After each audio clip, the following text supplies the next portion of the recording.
I couldn't get my headphone to work very well. Yeah, we can hear. You can hear Introduce. Yes. I'll stop struggling with it. Okay, Vancha Kalpatubhascha Kripa Sindhudhe Vacha Patitanam Pavinidyo Vaishnudyo Namam Vishnu Padaya Krishna Prishtaya Bhutale Srimate Bhakti Vedanta Swami Niti Namini Namaste Saraswati Devi Bhagavani Pachati Devi Sesha Sandhavadi Pastrachade Shata Vande Rupa Sanatana Raghujuta Shri Jiva Gopalako Vande Nanta Dviteshwayam Shri Chaitanya Mahaprabhu Nichopi Yat Prasadasya Bhakti Shastra Bhavajita Nityananda Mahamnomi Sarvananda Abadut Shivamini Vande Shri Krishna Chaitanya Nityananda Sahodito Godadaye Pushpavanto Chitto Sandho Tamoniva Nilachala Nivasaya Nityaya Paramatma Balabhadra Subhatyam Jaganataya Jai Shri Krishna Chaitanya Nityananda Shri Advaita Gadadhara Srivastava Gaura Hare Krishna Krishna Krishna Hare Hare Hare Ram Srila Prabhupada Ki Jai Srila Sanatana Goswami Maharaj Shri Chaitanya Charitamrita Jai. So this is a very wonderful chapter, Sanatana Siksha. And there are almost 400 verses, so to cover the whole chapter in 1 hour is not possible. We can't do justice to all the different wonderful topics that are mentioned in this chapter. So I thought better than trying to just touch on many topics briefly without going into them in detail, better to take a few and look at it in detail to get more in-depth knowledge of the Lila. So I picked out a couple of sections. This first section is starting at verse 46. And I'll read the translations, then we can talk about how that is meaningful in our life as disciples and devotees, followers of Sri Chaitanya Mahaprabhu, Srila Prabhupada, and Guru Maharaj. So Sanatan Goswami then went to the house of Chandrasekhar and sat down by the door. Again, Sanatana Goswami is traveling to meet Chaitanya. So he reached the house of Chandrasekhar and sat down by the door. Understanding what was happening, Sri Chaitanya Mahaprabhu spoke to Chandrasekhar. Sri Chaitanya Mahaprabhu said, "There is a devotee at your door. Please call him in."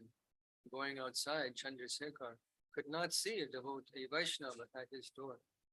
When Chandrasekhar informed the Lord that no Vaishnava was at the door, the Lord asked him, "Is there anyone at all at your door?"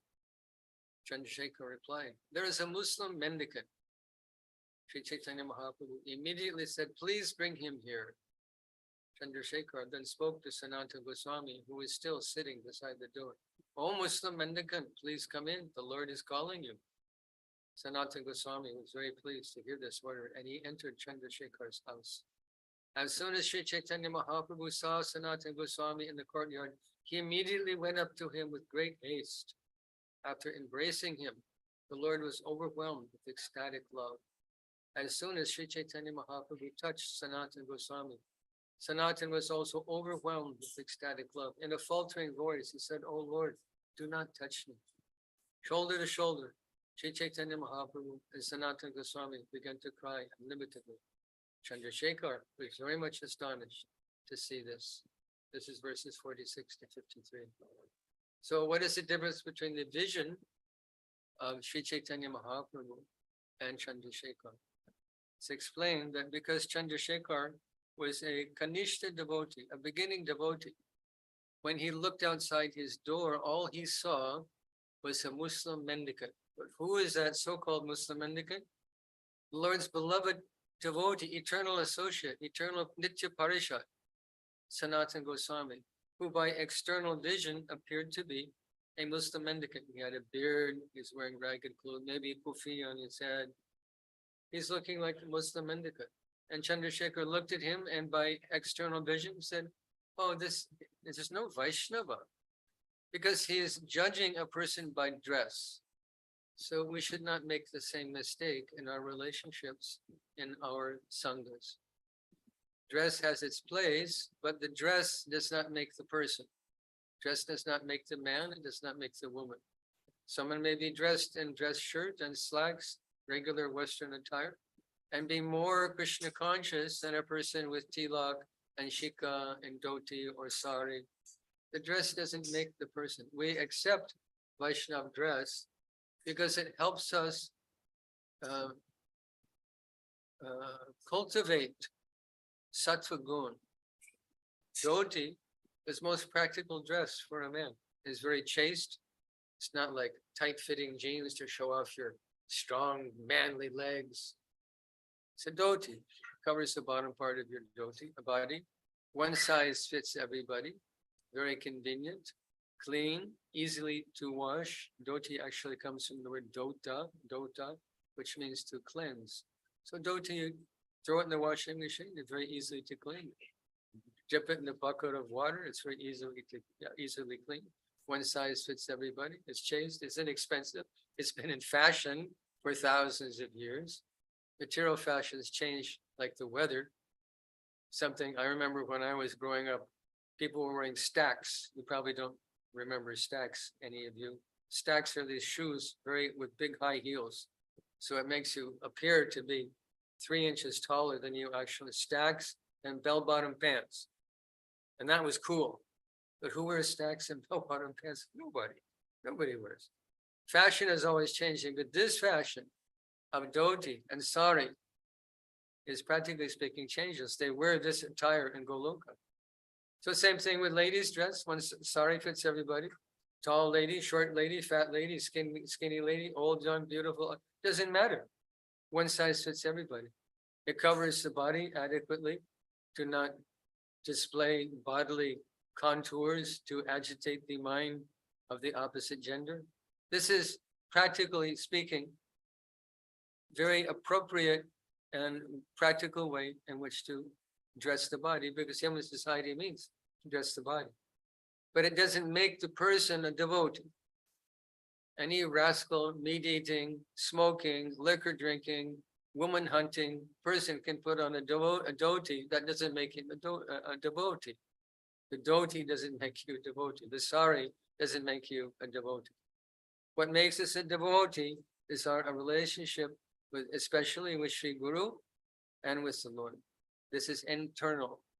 Our advancement in spiritual life is 90% internal. It has nothing to do with where you sleep at night, your activities during the day that you do to maintain yourself, as long as, of course, within the parameters of Sattva Gun. Where you sleep at night, your family social situation, whether you're married or not married, retired or busy making money, maintaining family, raising children, educating children, caring for. This really has nothing to do with bhakti. Bhakti means ahaitukiya pratiyata, yayatva suprasidati. Has nothing to do with our social situation. Anyone can go back to Godhead. Krishna says in Gita, Mami parthavi pashvatya yepi su papa yonaya stayo vaishastata shudrastepi yanti paramvite. Anyone of any situation in life who takes shelter of Krishna will go back to Godhead. And this is all a devotee wants anyway. Does it matter whether you go back to Godhead from the Grihastha ashram or from Sannyasa ashram? It doesn't matter.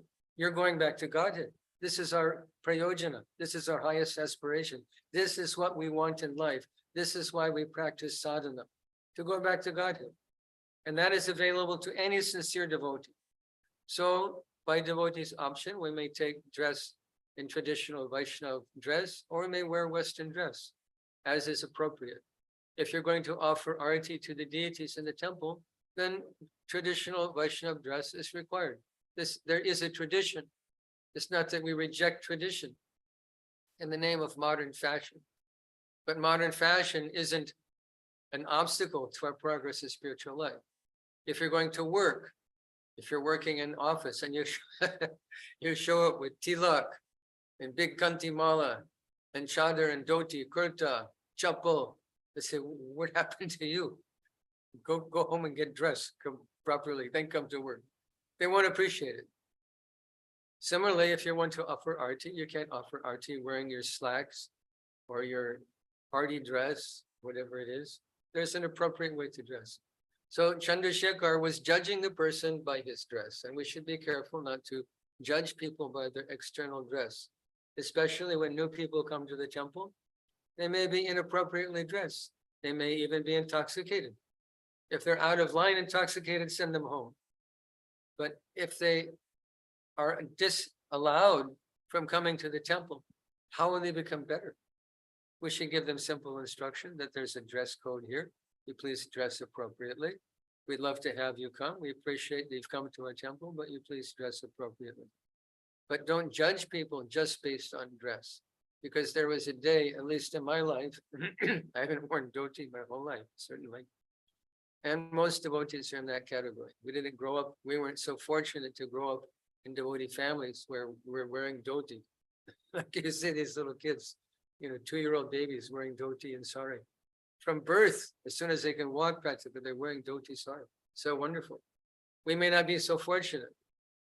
So Chandrasekhar looked at Sanatana Goswami. No, there's no devotee here, no Vaishnava, only Muslim Indian. But Chaitanya Mahaprabhu, his vision was different. He had the vision. Of course, he's Supreme Lord. So of course he has the vision of Mahabhagavat. He immediately saw, here's my beloved devotee. Who's Sanatana Goswami? Sanatana Goswami is Nitya Parikar, eternal associate of the Lord, who came to this world specifically to bring Krishna consciousness to this world, to introduce the principles of Dharma in this world, to establish lost holy places, to write books especially, to teach, to initiate. They're eternal associates of the Lord, and wherever the Lord goes, Sanatana Goswami also goes. So we should cultivate more advanced vision. Neophyte devotee means Archayameva Hari Pujam Yashadayete Natad Bhakteshu Chanyeshu Sabhakta Prakrita Smitaha. A neophyte devotee means he's very expert in worshiping the deity. He has faith in deity worship. He goes to the temple, here's my Lord, he bows down, he worships, he serves. It's very nice. But Natad Bhakteshu Chanyeshu. He hasn't understood, this is a symptom of neophyte devotee. He hasn't understood how to identify a pure devotee, how to treat another devotee. His faith is only in the deity. And that's good. Deity worship is important. We say, Manmana Bhava Mad Bhakto, Krishna 12 Bhagavad Gita, Madhyaji Mam Namaskuru. What is the practical application of this verse? Deity worship. Manmana. What is Radha Govinda wearing today? Bhava Mad Bhakto, become devotee Radha Govinda. Namaskuru, bow down to Radha Govinda. This practical application of the verse in Bhagavad Gita, deity worship. But Srimad Bhagavatam explains that if we worship the deity very nicely, but we don't respect the devotee, then the deity worship is like pouring ghee onto ashes. To get the benefit of ghee, you have to pour into the blazing fire. We say swaha, swaha, and we pour ghee directly into the blazing fire. Then there's benefit. The Lord is eating through fire. He's eating this ghee through sacrifice. But if there's no fire and there's only ashes, it's a waste of ghee. So to serve the deity and to neglect the devotee is like pouring ghee onto ashes, no benefit. In fact, it can even degrade into the realm of Vaishnava Aparad, and then our whole devotional service is in jeopardy. Bhagavatam also explains that if we offer delicious foodstuffs prepared in ghee to the Lord, he's satisfied. Lord loves to eat, especially Jagannath Swami. Jagannath Swami is eating chapan bhog every day in Puri. Jagannath Swami's fingers are never dry. He's always eating. So we're worshiping, eating Lord Jagannath Swami and dancing Lord Chaitanya Mahaprabhu. So Krishna loves to eat, especially sweet food. So we offer to him, but he says that that food which is offered to the mouths of Brahmins and Vaishnavas is more pleasing to me than food that's offered directly to my mouth. So this is a very wonderful way, a foolproof way to please the Lord is to feed devotees. Devotees also love to eat. We say Brahmana Bhojana Priyam. The Vaishnavas and Brahmins love to eat Krishna Prasadam. This is part of our philosophy. It's part and parcel of our philosophy. Prabhupada said in the beginning of ISKCON, you should eat in the beginning of a devotee's life, you should eat until you waddle like a duck. He said, but also give service. So eating Krishna Prasadam, honoring Krishna Prasadam is part and parcel of our philosophy. So if we want to please Krishna, a foolproof way is to please the devotees. Right? Dadati pratigranati guyam ekyati pachati bhungte bhunjayate chayava sadidir priti lakshanam. That we, to show love to devotees, we offer prasadam and accept prasadam. Such a simple thing. We have, without eating, we die, we have to eat. So when we feed devotees, Krishna is automatically pleased, foolproof way, flawless way to please the Lord. Feed devotees, because Krishna is more pleased when we feed devotees than when we feed him. So this is the importance of satisfying devotees. Why should we satisfy devotees? Because devotees are very, very rare. Very rare. Imagine for a moment, bring your mind with me. Think of your own backyard. There's grass there. Each blade of grass is a living being, just like you and me.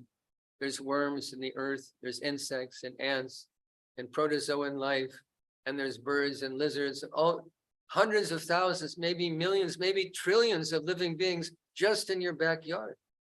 How many of them in the world? We can't calculate. So out of all those innumerable living beings, just like us, Jivatmas, how many get a human form of life? Very rare. Very rare to get human birth. Amongst human beings, how rare is it to be a theist? Because the world is full of atheists. Full of atheists. If you spend any time online at all, you'll see someone makes some religious comment and immediately some atheist is jumping in. Now, what is the use of God? Religion is the cause of all the problems in the world, blah, blah, blah. The world is full of atheists. So there's only a portion of human society that even has an interest in spiritual life. Krishna says in Bhagavad Gita, Manushanam sahasreshu kaschin yatati siddhaye yatatam api siddhanam kaschin mam viti tattvataha.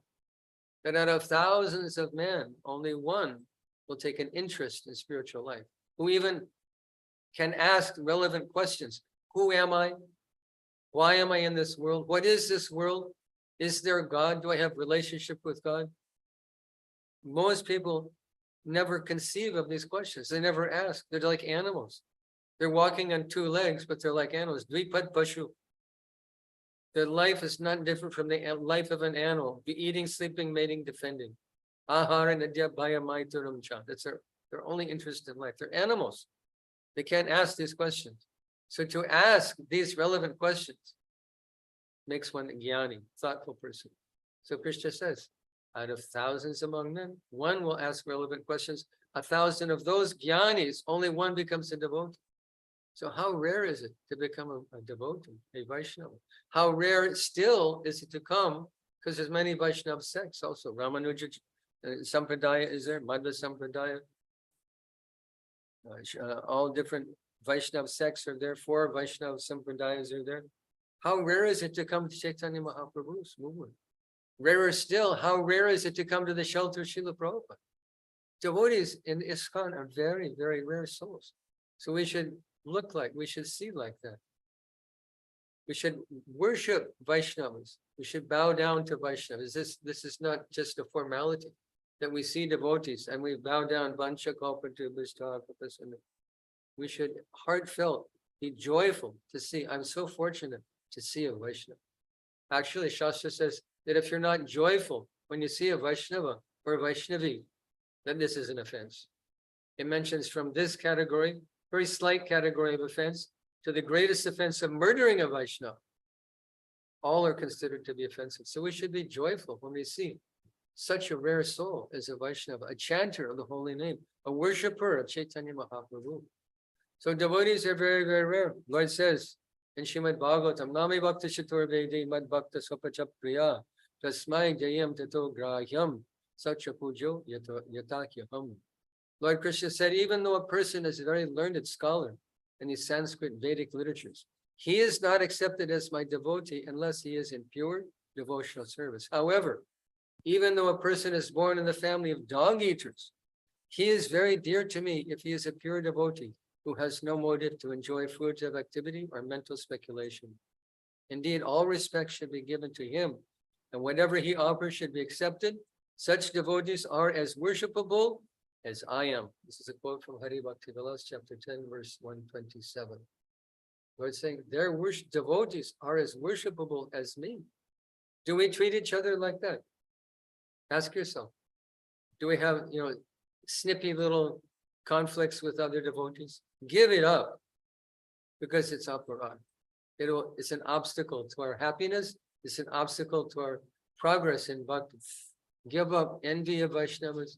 Give up antagonistic relationships with Vaishnavas, and be happy with Vaishnavas, because they're very, very dear to the Lord. What is the spiritual world? All full of Vaishnavas. If we don't learn how to worship devotees and live with devotees here, how will we go there? Not possible. So this is a testing ground, preliminary testing ground for Krishna Bhakti. And it means learning to live with and appreciate devotees. Bhagavatam says, Aho bhatta sapachoto gari and yadshabarti vartate namatubhyam. Te pustapasteja huvarsas naraya brahmanuchar nama gradantiyete. Bhagavatam is saying, Aho bhatta. Aho bhatta means how extraordinary. How extraordinary. Swapachoto guriyan. That if on the tongue of a person who is a dog eater, if the holy name is there, he's done all types of sacrifice. He's studied the Vedas. He's gone on Tirtha Yatra. He's taken holy dips. He's given in charity. He's done austerity. He's done whatever is required, even if he's born in family of dog eaters, because the holy name has come to his mouth. It's a great soul, whoever is chanting holy name. And what is his future? What is our future? If we've done all of those things in the last life, if we did yoga and tapasya and dan and tirtha yatra, if we did all of those things in the last life, what is left to achieve in this life? Krishna prema. We're on the path of back home, back to God. Yad gatvanani vartante tad dhamma paramam mama. These devotees are coming back to me. My dhamma paramam mama, coming back to me. That benefit, that blessing is in our grasp in this lifetime. And who goes back? All the people we know. Prabhupada said there'll be ISKCON in the spiritual world. So Lord Chaitanya, another reference I found. Lord Chaitanya spoke from Hari Bhakti Surodaya. My dear Vaishnava, seeing a person like you is the perfection of one's eyesight. Touching your lotus feet is the perfection of the sense of touch. And glorifying your good qualities is the tongue's real activity. For in the world, it is very difficult to find a pure devotee of the Lord. From Garuda Purana. It is said that out of thousands of brahmanas, one is qualified to perform sacrifices. And out of many thousands of such qualified brahmanas, expert in sacrificial offerings, one learned brahmana may have passed beyond all Vedic knowledge. He is considered the best among all these brahmanas. And yet, out of thousands such brahmanas who surpass Vedic knowledge, one person may be a Vishnu Bhakta, and he is most famous. Out of many thousands of such Vaishnavas, one who is completely fixed in the service of Lord Krishna is famous. How rare are Vaishnavas? Srila Bhaktisiddhanta Saraswati Thakur wrote this commentary in Madhya Kanda, that be careful to offend a Vaishnava, because they're very dear.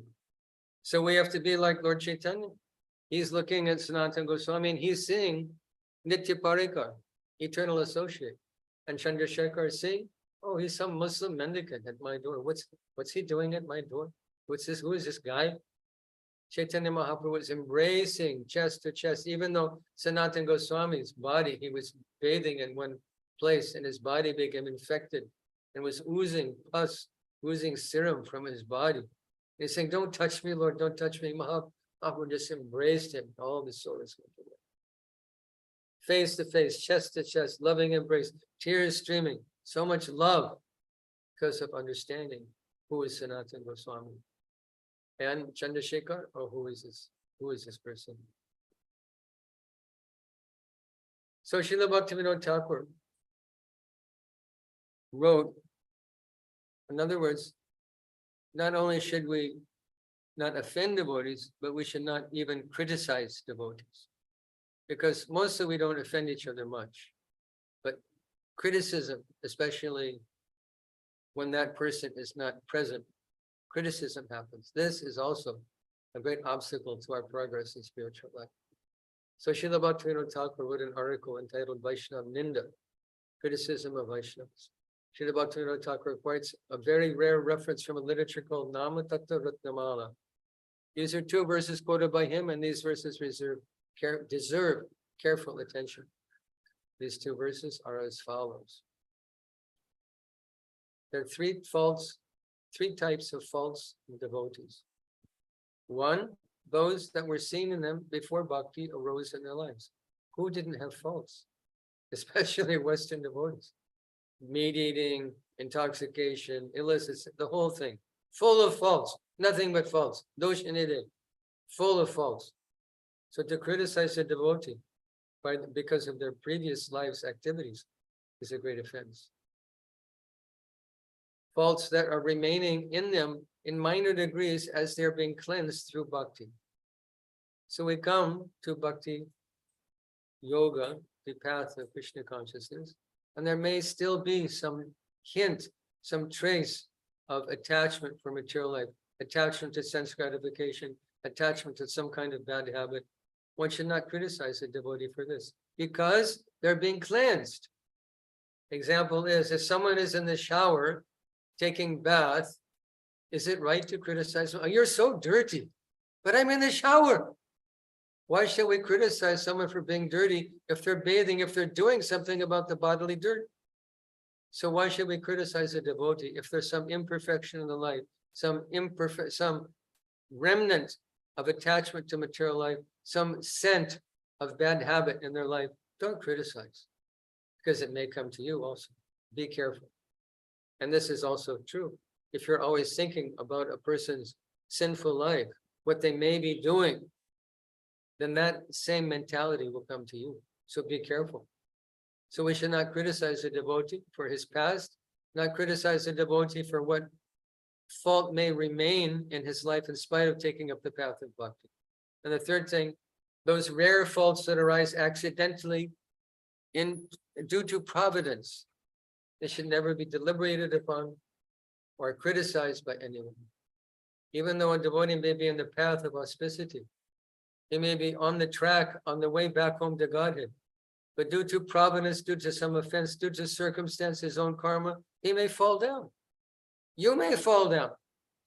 Don't criticize, because you may be next. This very padam yad vipadam natesham. This is a dangerous world where we're easily influenced by the modes of nature. We're not pure devotees. Gunatita suuchate, completely transcendental to the influence of the modes of material nature. Not so easy. The path of bhakti is not so easy. We can also fall. So if you see some devotee who's been deviated from the path, if they've fallen down in some way, don't criticize them. What use is it to criticize them? Rather, become their friend. There's a nice, beautiful story in this regard. There was a devotee, his name was Devarshi.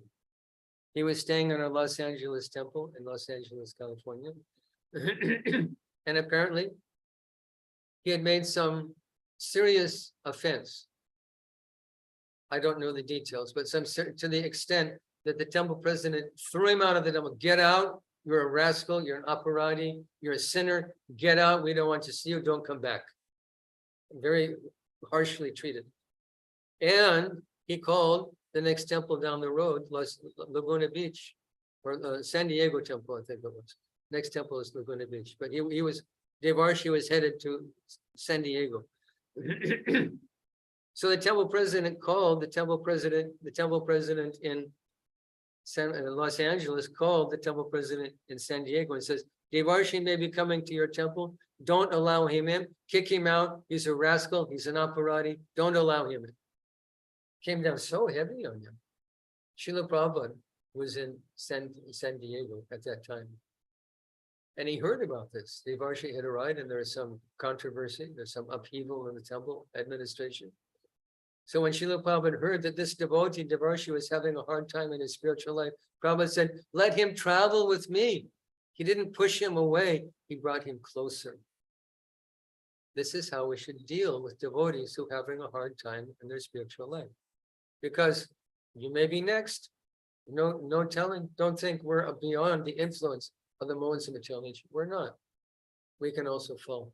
So if we see a devotee struggling in their life, instead of criticizing, we should bring them closer. Be their friend.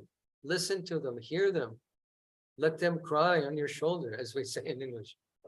Help them in spiritual life. And Krishna will be very, very pleased by that attitude of not criticizing his beloved devotee. So Srila Bhaktivinoda Thakur continues to write, anyone who deliberates on the faults of Vaishnavas without genuine reason, or deliberates upon them simply for the sake of spreading rumors, should be understood to be a despicable critic of sadhus. Despicable critic of sadhus. Because they're defined here as sadhus. Sadhu, Krishna says, Sadhu evya samantavya samyag jyapiso hisa kipram bhavati dharmatma satsvastantin nagachiti konteya patijanihi nami bhakta panashiti. Krishna says, if they're engaged in my service, I consider them to be sadhu, devotee. I accept them as sadhu. And very quickly they become righteous. Dharmatma. Declare boldly, Arjuna, my devotee never perishes. So we should be we should be strict with ourselves, but we should be lenient with other devotees. So these are all nice verses from Nam Tattva Ratnamala. Now Bhaktivinoda Thakur also qualifies this. He says that there are circumstances that a devotee may be criticized. But how to do that? The first circumstance, if you're his friend, and with a pure, uncontaminated, non-envious mood, you come to that person for their benefit, and you say in a gentle way that, Prabhu, this thing is an obstacle in your life. Maybe you'd be better off if you couldn't do like this. You say in a very gentle way, as a friend, as someone who loves that devotee, who has their interest in mind, then that criticism is welcome. Second type of criticism is there. If a disciple privately requests his guru to explain the science of Vaishnavism, to examine his heart, to correct any faults, then this is guru's prerogative to criticize the faults of a devotee. And the third category is to criticize show bottle, fake, pseudo-spiritualists, the bogi yogis, the pseudo-avatars, the Mayavadis, the materialists, the atheists. They're open game for criticism. You can criticize them to your heart's content. You want to criticize someone? Criticize yourself. Bhaktisiddhanta Saraswati Thakur would say, I am so full of faults myself, how can I criticize anyone else? So criticize yourself, criticize the bogus path of pseudo-spiritualists, of false avatars, of Mayavadis. Criticize them to your heart's content, but don't criticize Vaishnavas. Because sadhu ninda is very dangerous. Offending devotees is very serious. So who is a sadhu? How do pure devotees feel? I wanted to read this translation of a very famous song. Srila Prabhupada also sings this song called Amar Jivan. It's Bhaktivinoda Thakur's amazing bhajan. Now remember, who is Bhaktivinoda Thakur? He's also Nitya Parikar, Nitya Parishad of the Lord, eternal associate. He's Kamala Manjari in Krishna Lila. But how is he thinking of himself? For our benefit. Listen to this. He writes, my life is ever given to sin. In it, there is not a particle of good. I have caused others great anxiety and have troubled all souls. For the sake of my own enjoyment, I have never hesitated to perform sinful acts. Devoid of all compassion, I am concerned only with my selfish interests. Perpetually speaking lies, I become dejected upon seeing others happy, whereas the misery of others is a source of great delight for me. There are unlimited There are limitless material desires within the core of my heart. I am wrathful, fond of exhibiting arrogance, intoxicated by vanity, and bewildered by worldly affairs. I wear the cherished ornaments of envy and egotism, ruined by laziness and sleep. I resist all pious deeds, yet I am very enthusiastic to perform wicked acts. For the sake of worldly fame and reputation, I engage in the practice of deceitfulness. I am victimized by my own greed, being always lustful, a vile, wicked man such as this, rejected by godly people, is a constant offender.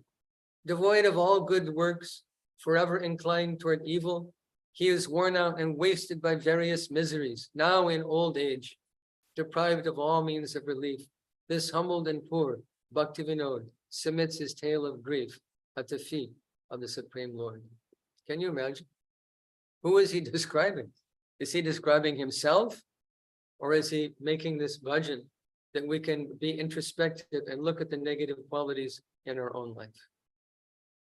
This is the nature of a sadhu. We'll discuss that in a few minutes. That's also a nice part. How a sadhu presents questions, although he knows the answer, he presents questions for the benefit of society. So Bhaktivinoda Thakur is writing like this. So we can look, my life is ever given to sin. There's no particle of good. I give other people anxiety. I'm happy to see other people unhappy. I'm depressed to see people happy. Happy to see them unhappy. Depressed to see them happy. Lustful, vile, wicked person. Is this Bhaktivinoda Thakur? He's a resident of Goloka. Come here to serve Chaitanya Mahaprabhu. Namo Bhaktivinodaya Satchidananda Namini Gaura Shakti Swarupaya Rupanuga. Variety, the best amongst all Rupa Goswami, followers of Rupa Goswami, topmost devotee. But how is he presenting himself? I'm a great devotee. As soon as you start thinking, I am great, then you're opening the door to sadhu ninda. Because how great can we be? The great devotee is the most humble devotee who thinks himself most insignificant devotee. This is great devotee, not someone who presents himself to the public. I'm a great devotee. Worship me, follow me, do what I say. I'm the boss. Buckle down, offer obeisances, my way or the highway. This is not a devotee. This is egoist, full of ahankar. That doesn't mean we don't need leaders. We do need leaders, and their job is to give relevant instruction to devotees to make things work properly. The leader's servant. Leader's servant means leading, but devoid of rajagun.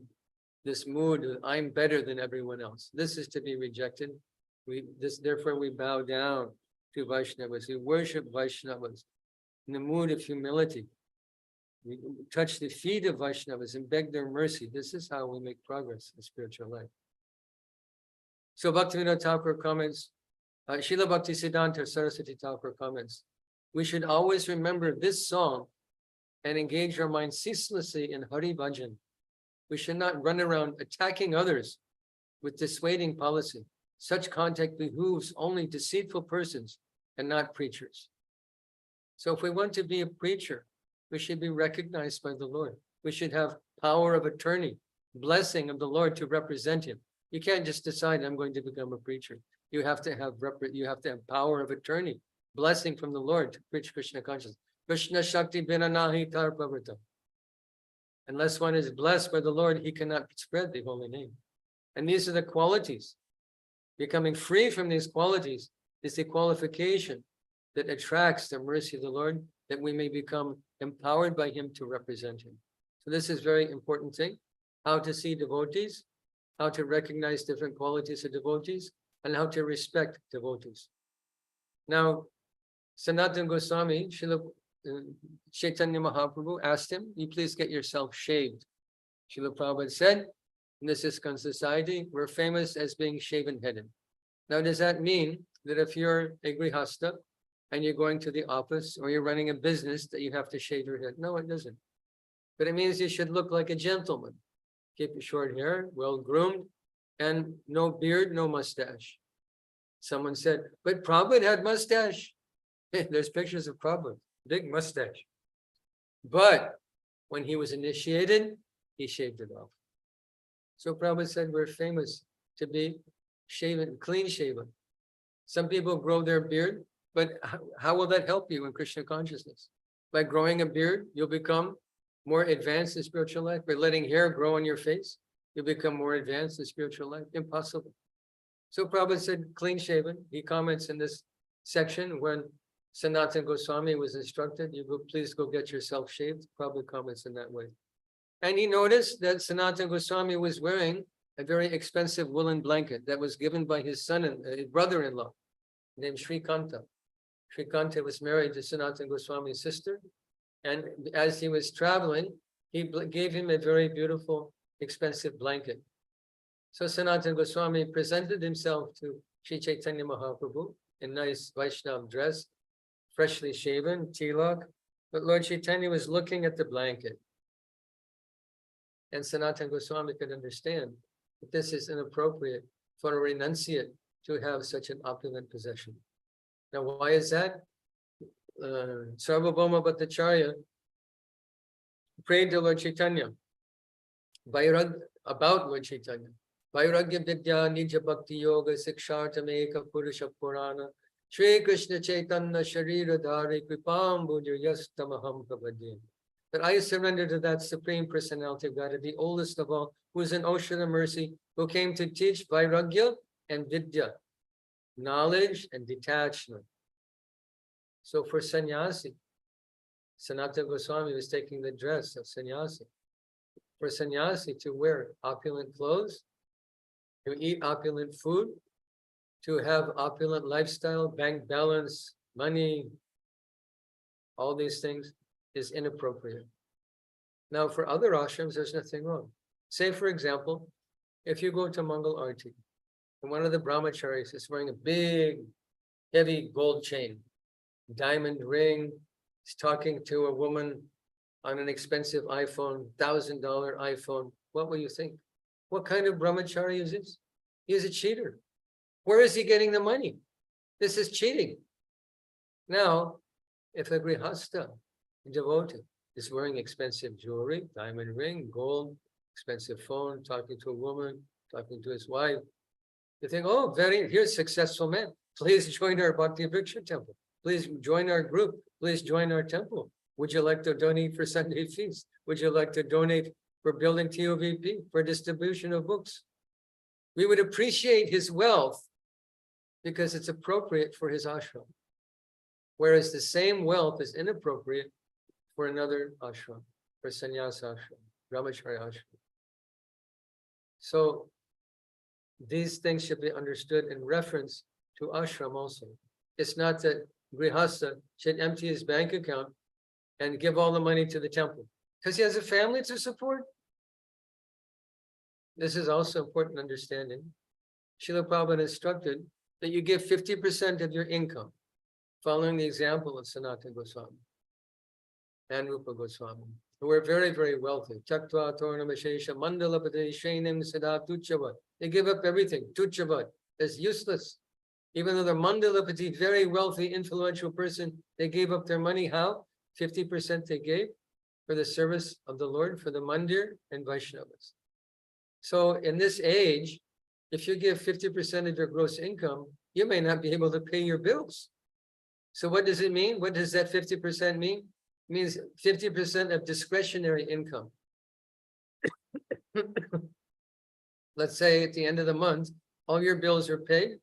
You put money aside for your daughter's wedding or your son's education, daughter's education, whatever expenses, investments you have, and you're sitting with $5,000. So give $2,500 to the temple. If you have $500, give $250. If you have $50, give $25 to the temple. Give something, because this is Varnash, this is Grihastha Dharma.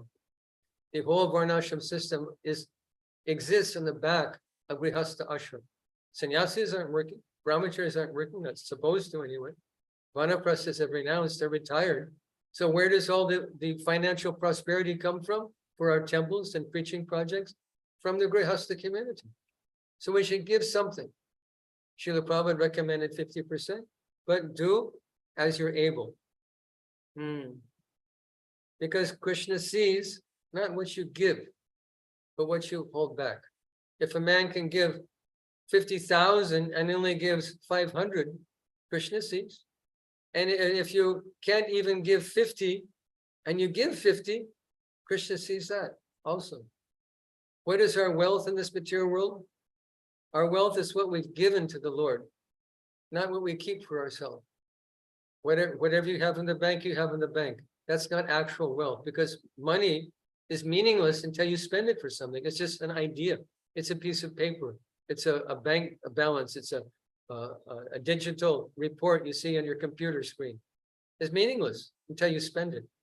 So when we spend something for the mission of the Lord, for maintaining a temple, for feeding Vaishnavas, for distributing books, for building a temple, all these wonderful projects that we're engaged in our ISKCON society, that is our wealth, what we've given. That is our eternal asset, our eternal future. Even you come back to this material world, it comes back thousands of times.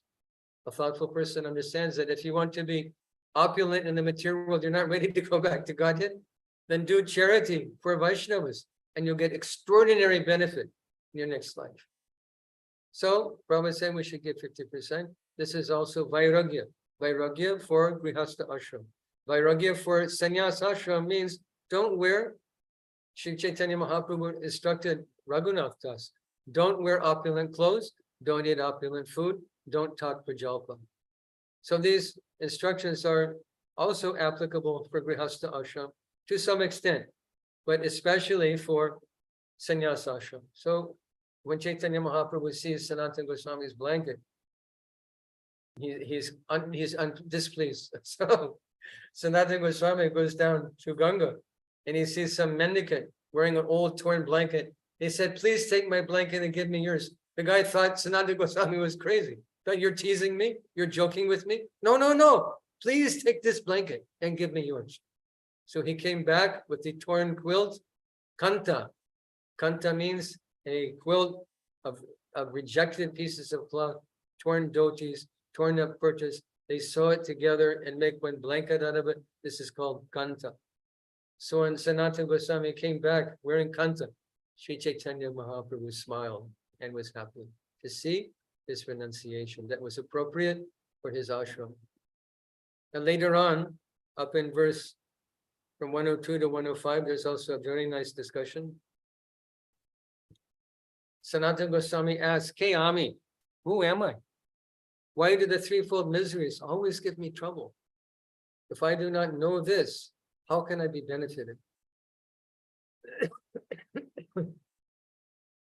Actually, I do not know how to inquire about the goal of life and the process of attaining it. Being merciful upon me, please explain all these truths. Sri Chaitanya Mahaprabhu said, Lord Krishna has bestowed his full mercy upon you, so that all these things are known to you. For you, the threefold miseries certainly do not exist.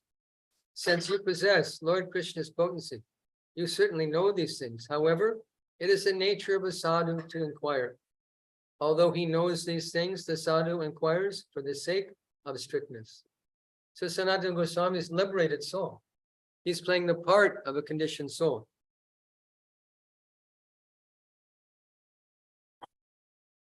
Why? For our benefit. And he's asking most important question, Kayami, who am I? Think about that in material society. And the people you meet every day in your secular life, in your business life, your office life, your home life, your neighbors. Ask yourself, do they ask this question? Who asks this question? Who am I? If you walk up to a guy in the street and you ask him, excuse me, sir, who are you? Say, what? Who are you to ask? Go in, get out of my face. This will be their response. Do they have the philosophical capacity, philosophical acuity to even ask this question, who am I? Even devotees, we should also consider this. We can understand by the process of introspection and philosophical knowledge, proper application of intelligence, we can understand I am different from this body. I'm sitting here, I have a brain, I have a heart, 2 lungs, kidney, liver, spleen, pancreas, intestines, kidneys, stomach, bladder. What part of that is me? Am I a liver? I have a liver. Is that me? I'm different from the constituents of my body. Blood and fat and skin and hair and muscles and bones and nerves and blood vessels. What part of that is me? What part of that is me? We're not that. We have nothing to do with that. So who am I? We can understand I'm not this body, but who am I? That we have to realize. This is the objective of spiritual life. To understand our eternal relationship with Krishna and the spiritual world. We have one, but it is to be revealed. This is called Siddha Swarup, our eternal spiritual identity in the kingdom of God. And how is that understood? How is it realized? Two things. Srila Gaurkishore Das Babaji Maharaj said, I understood my eternal identity in the kingdom of God simply in the syllables of the holy name. Just by chanting Hare Krishna.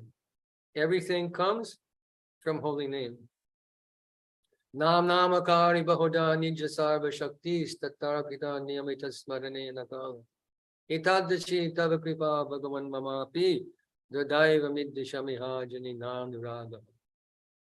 So all power, all potency, all realization, all beauty, all mercy, all fame, everything's there in Krishna's name. All realization is there in Krishna's name, in the syllables of the holy name. And my revered godbrother, Srimad Gaur Govinda Maharaj, said something very important. He said, I never chanted more than 16 rounds. Sometimes we hear from a classical devotee who says, oh, you should chant 64 rounds, chant 1 lakh. Now, what is this 16 rounds? This is just for neophytes. Bogus idea. And if someone's chanting like that, they've got to tell you about it, right? If someone's chanting more than 16 rounds, yes, I chant 32 rounds. Did you know? Did you hear? Did your friends tell you? I chant 64 rounds. Full of pride and ego. If you're chanting, keep it to yourself. It's between you and God and Guru. You don't have to broadcast it to chant your glories in public that you're chanting more. Keep it to yourself. But Srimad Gaur Govinda Maharaj said, I never chanted more than 16 rounds. I served the holy name. That's why we say Atakshri Krishna Namani Nabhavet Grayam Indriyai Sevan Mukhi Hijevado Swayameva Sporatyada. Then we get sporty, we get realization by serving the holy name. Sevan Mukhi Hijeva, Sevan Mukata. Serving the holy name and chanting the holy name, we get all sporty, all revelation, all realization. Divya Gyan Vide Prakashito. We get realization by serving the holy name. That is a gift. Realization is a gift. If we read books, we become knowledgeable. But anyone can read a book. Any woman hunter, any drug addict, any alcoholic can read a book and tell you what it said. That is knowledge. We appreciate knowledge. But we want Prakash, Dibya Gyan, Vide Prakash. We want Dibya Gyan that comes by the grace of God and by the grace of Guru, that comes from following Guru's instructions to chant a minimum number of rounds with attention and love. Then we get realization. Jahara Prasade Pai, E Bhavatariya Jai, Krishna Prapti Hoy Jaha Hoyti. We sing every morning. That by mercy of Guru, we cross over the entire material experience and we get Krishna. We experience Krishna in his name. We experience our own identity as an eternal servant of Krishna in the kingdom of God by chanting the holy name of Krishna. Everything comes from holy name. So we should not misunderstand this. So when Sanatana Goswami says, who am I? We should ask ourselves, who am I? We should understand this is one of the prayojans of our sadhana, to understand our eternal spiritual identity. And why do the threefold miseries give us trouble? We've come to this material world. Don't think. Sometimes devotees become unhappy, depressed. Some reverse comes in business, a big loss in business. I know one devotee in Delhi. He's a big businessman. He works in the stock market. He lost 12 crores of rupees in half an hour, stock market. Sometimes he wins, sometimes. And this devotee, we won't believe it. He's like completely detached. Such amazing devotee. 12 crores in half an hour, gone. Khatam ho gaya. Gone. So sometimes devotees have some loss and think, why is Krishna doing this to me? Some accident comes. one is diagnosed with some horrible disease, some unhappy family relationship comes. Why is Krishna hasn't done it? Tateno kam susamikshamano punjana evatma kritam vipakam. We've done it to ourselves because we've come to this material world with prarabdha karma. The certain things we're meant to suffer and we're meant to enjoy. So why are we suffering in this material world? Because we come to the material world. It's a place of suffering. Dukkalayam ashashvatam. So Sanatana Goswami is asking this question. This is the whole class, just these few verses. But we're running out of time, I can see. Anyway, this chapter is very wonderful chapter in Chaitanya Charitamrita, chapter 20, Sanatana Siksha, where Chaitanya Mahaprabhu is training Sanatana Goswami to go out and preach Krishna consciousness. This is a very important understanding. We worship Srila Rupa Goswami, Sri Chaitanya Mano Bhishtam Stapitam Jaina Bhutale Swayam Rupa Kadamayam Dadati Swapadantikam. That Srila Rupa Goswami understood the Mano Bhishtam, the inner desire of Sri Chaitanya Mahaprabhu, which is to establish the principles of Krishna consciousness in the material world. That's very important for us as followers of Chaitanya Mahaprabhu, of the six Goswamis, of Srila Prabhupada, of your Guru. This is our purpose. This is our Chaitanya, the followers of Chaitanya Mahaprabhu are meant to establish his Manobhishtam. And what is that Manobhishtam? Pritibhite Yachanagara Gram Sarva-drk or be more nam. To preach Krishna consciousness, that the holy name of Chaitanya Mahaprabhu and Lord Krishna be chanted in every town and village. So we should understand that very carefully. This is fuel for our enthusiasm in Krishna Bhakti to read these things, Sanatana Shiksha. So it takes some time every day to read Chaitanya Charitamrita and relish Chaitanya Charitamrita. It was Srila Bhaktisiddhanta Saraswati Thakur's favorite book.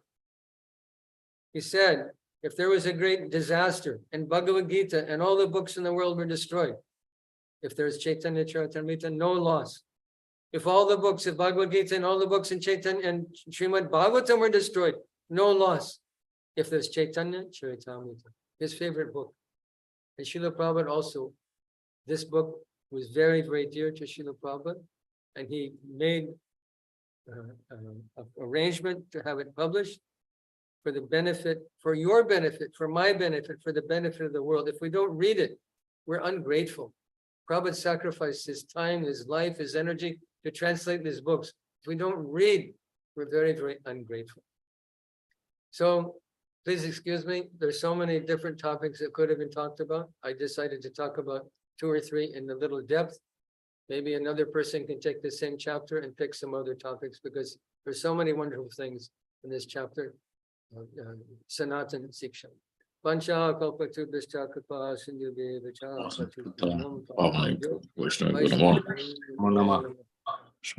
So if anyone has any question, I can try to answer. Thank you so much, Sarva-drk Prabhu. All glories to you. Wonderful class. All glories to you, Krishna Namananda. Such a wonderful name. He must be very, very dear to you, Guru Maharaj. That is such a beautiful name. Anyone has question? Dear Govind Prabhu, you have a question? No, Prabhu. Anyone else? You can unmute and ask.